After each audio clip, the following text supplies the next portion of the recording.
On today's Daily Strike, the Lightning looking to even their first-round playoff series versus the Panthers. This is the latest news and notes on the Tampa Bay Lightning for Thursday, April 24th, 2025. I'm Steve Versnick. The Lightning are looking to bounce back from their 6-2 Game 1 loss to the Panthers Tuesday night. Head coach John Cooper on self-correcting their mistakes. It's hard to say that there's a specific formula for that because every year is different. Your teams are different. The one thing you do get to kind of rely on a little bit is history.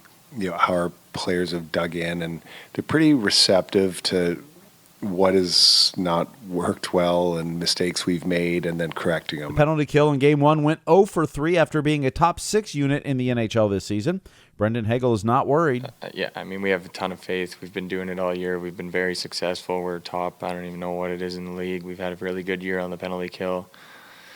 One of those nights that just didn't go our way, and it's not like anyone's in the room like, worried about that part because we've been so successful at it all year. And the Panthers out-hit the Lightning 48-28 in Game 1. Darren Radish on the difference. I honestly didn't even notice it. I think it seemed pretty much the same to us. It didn't seem like they were overhitting us or we were underhitting them. But I think it's playoff hockey. That's how it's going to be, and you just roll with the punches and take it as it is. The Lightning are 24-14 all-time in Game 2s of a series. They have lost Game 1 on home ice 12 times in franchise history. 8 times they've gone on to win the series. Nikita Kucherov and Victor Hedman both had an assist on Jake Gensel's power play goal in the first period on Tuesday. It's the 47th time Kucherov and Hedman have factored on the same goal in the playoffs. That is the third most by any forward and defenseman combo in NHL history. They trail only Hockey Hall of Famers Paul Coffey and Wayne Gretzky with 51, and Dennis Potvin and Mike Bossy with 49. Nikita Kucherov is just 3 points from tying Peter Forsberg for 20th all-time in career playoff scoring. He has scored 168 points in 148 playoff games. That is the third most by any Russian-born player, trailing only Sergei Fedorov and Yevgeny Malkin. Lightning have an early morning skate scheduled for 9:30 this morning. Then they'll host the Florida Panthers in Game 2 tonight at Amalie Arena. Puck drop scheduled for 6:40 p.m. Eastern. Our radio pregame coverage gets underway at 6 o'clock on 102.5 The Bone and in the Lightning mobile app. All first-round games are airing on FanDuel Sports Network with Dave Randorf and Brian Engblom on the call. Lightning Live, the pregame show, will be live on Ford Thunder Alley starting at 6 as well.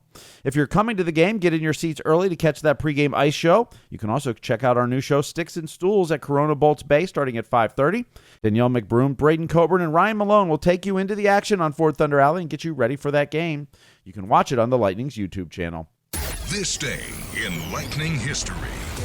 It was on this date in 2013. A pass blocked by St. Louis. It comes out of the zone. LeCavalier is going to skate onto it with Stamkos and St. Louis. LeCavalier toward the open net for St. Louis. Score! Hat trick!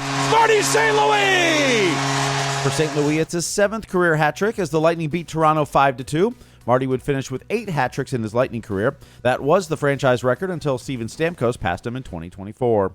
We have a brand new Into the Blue podcast with Gabby Shirley and Ben Pierce out today. They break down Game 1, look ahead to Game 2, and discuss the physicality of this series. The Lightning have a physical play style, maybe not directly in the open ice hits that I think people don't see as much these days just across the NHL, but they can play a physical game, and Coops mentioned that a couple times this year, like being physical doesn't have to be these big highlight hits.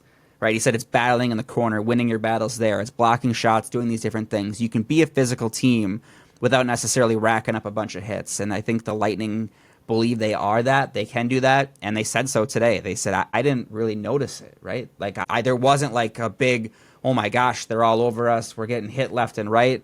They didn't really sense that. They just said, like, it's the playoffs. We expect to get hit. We're going to be delivering the hits also. So Into the Blue is available in your favorite podcast app, or you can watch the episode on the Lightning Audio Network's YouTube channel. Happy birthday to defenseman Mario Larocque, who played 5 games in the 1998-99 season. Orlando Solar Bears went to overtime in Game 4. Gibson behind the net. Taking away Barnero. Barnero behind the net. Wrap chance. Save, rebound, score! It's Aaron Nazarian! Aaron Nazarian! Nazarian a steal and score! Orlando wins 3-2 and ties the series 2-2. Joey Bottano on the call. John Gillies made 41 saves while Aaron Luchuk scored a goal and had an assist. Orlando looks to take its first lead in the series in Game 5 tonight in Orlando. Thank you for listening to the Daily Strike for Thursday, April 24th, 2025. I'm Steve Versnick, where every day is hockey day.